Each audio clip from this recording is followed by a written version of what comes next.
Hello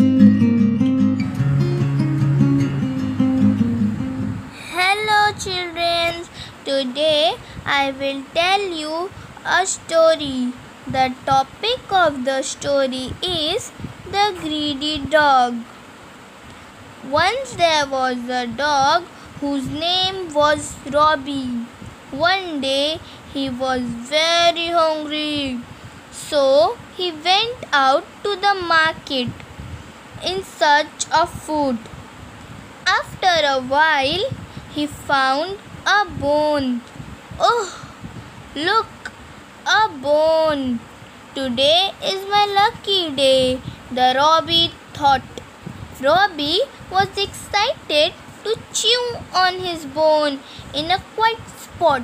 So, he decided to go to the forest across the river. He had the bone in his mouth.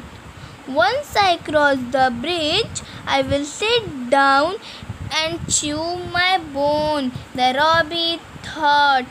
While crossing the bridge, he saw his own reflection in the water and stopped to look down. Who is this dog? And he even has a bone. I want that bone too, the Robbie thought. Since he was a greedy dog, he wanted both the bones. So he opened his mouth. Grr, give me a bone, the Robbie said.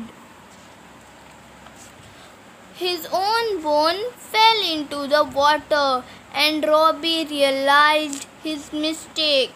He was very sad. Oh no, now I do not have any bone. I should not have been so greedy, the Robbie thought. Okay, children, now you understand the story. We should not have been so greedy. The moral of the story is we should not be greedy.